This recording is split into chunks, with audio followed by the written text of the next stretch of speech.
Hi, and welcome to my channel, The Wildwood Journal, A Mother's Delight. My name's Casey, and I'm a wife and homeschooling mother to 3 boys. And for today's video, I wanted to cover our scheduling and planning for our 3rd year homeschooling. This will actually be a 2-part mini-series on scheduling and then on planning. So be sure to check out the other video.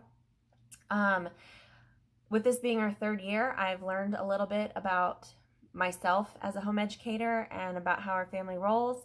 And so I'm excited to approach our scheduling and planning this year with a couple of previous years under my belt and see if that has shed any light on being able to be more efficient and just keep the overall joy and peace more consistent within our home. So let's get started.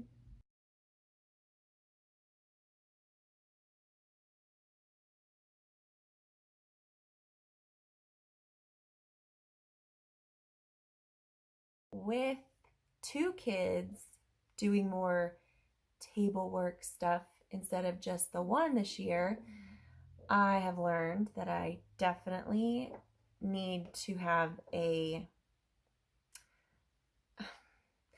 loosely worded schedule to our days so that we can accomplish the things that we need to accomplish, but still have margin and breadth for all the things that happen when you are doing home education. So I have what I'm dubbing as a peg and flow type schedule, and I'm going to share it with you. See this fun little thing?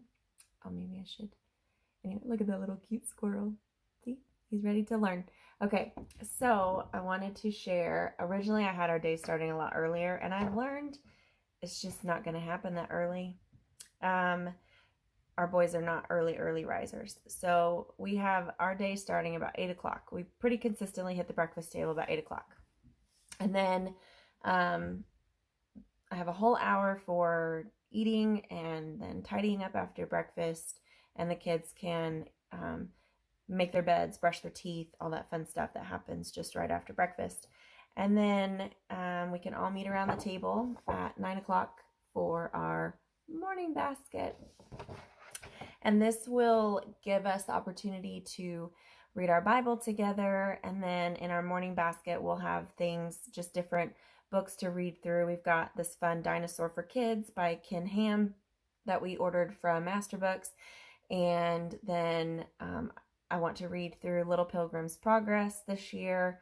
We started into it last year, and our oldest seemed to enjoy it, but it just wasn't quite fitting in wasn't our jam last year. And so we're going to try again this year. And then we'll just loop through those books, and I'll do a whole other video on our morning basket for our first quarter.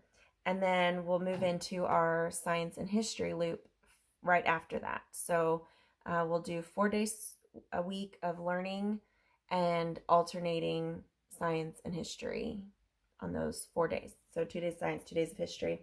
And then from that, we will flow into a little table time with our kindergartner in his language arts lesson.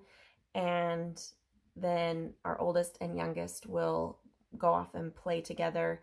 And my goal will be that our oldest will spend that time maybe, I don't know, doing something intentional with his younger brother, not just running off and doing crazy things, but that's okay too. And then from that, they'll go into a half hour of just free play, all 3 of them together, run off some energy, get some oxygen going through their bodies, and mood boosting play and fun. And that will let me tidy up, and then we will go into our math hour, and this will be both our 4th grader and kindergartner at the table together. And then our youngest usually likes to sit with us and do like the tangrams. We have a big Melissa and Doug set that's fantastic. Or playing with, what are they called? Like the little 1-inch cubes that we use for counting and stacking and things like that. So he usually likes to sit at the table and play with us during that time. And then so I'll get our oldest set up on his math lesson, fourth grade math, especially in the early part of the year. I feel like we can do it all together. I know as they get older, it may need to be more individualized and stagger the math time so that they get my full attention for a lesson. But for now, I think we can manage getting him set up with the new concepts, going over them, then bring in the kindergartner to do his math lesson with me while I'm still there to assist our oldest. And then when our kindergartner's done, he can run off and play. And then our oldest can finish up with his math lesson. And then we will move into our lunch hour. And as soon as they're done eating, of course, go outside, play, fresh air, blow off some steam. And then right after lunch, our youngest two will go into a quiet time. They don't nap anymore. And I used to be really sad about that. But working in that quiet time and just having them mellow out for a little bit, looking at books, playing quietly in their room.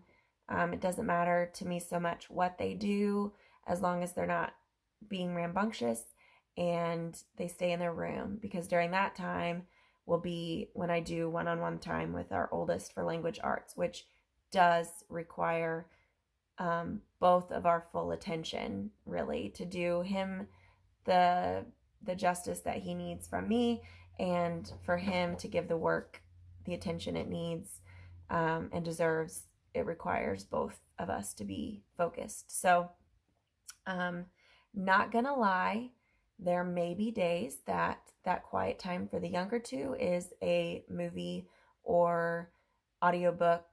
I don't think there's anything wrong with those things. That could be a whole other video on what I've come to be my perspective on TV time, technology time with kids. So anyways, another video. But then after that will be afternoon occupations. So our table time learning will be done. We'll have covered our core classes, but I don't want them to just go aimlessly through the rest of their day. So for a couple hours in the afternoon, hour and a half, they will get to do different kinds of learning. So whether that's typing, art, we might do some PE, like learning some games or playing basketball outside. So some of that kind of learning. This might be when we go off on an adventure together. They can go hike around the yard. We've got a meadow that they can go explore. We have a mud kitchen outside. They can build Legos, things like that are still require some attention. They're contributing to growing their mind, stretching their mind, so on and so forth. Or reading if it's a rainy day. I'll never tell my kids not to read. And then from then, they can have free play and do whatever they want before dinner. Oh, afternoon occupations will also include their chore for the day or chores, some kind of contribution to our home and helping their mama keep her sanity. Then dinner, and then after dinner, we go into our bedtime routine. And with our oldest, we have decided that it's time to start staggering their bedtimes. So wish me luck on that. Instead of putting 3 kids to bed, we will put the youngest 2 down for bed first and let our oldest sit up and read or draw quietly. And then he loves to draw. And then let him stay up a little later. And then he'll go to bed after his younger 2 siblings have gone to bed. He's been asking for that kind of extra time in the evenings, and my husband and I have decided that he's at a good age to get to stay up a little later, and plus that lets him have a little one-on-one time with me while we wait for my husband to get home from work. He usually works late, and then he'll get to have a little time with his daddy too. So that's kind of my best laid plans for our schedule for this year and having 2 kids with structured learning time, but trying to keep a balance of play and the ebb and flow of what happens when you're a home educating family.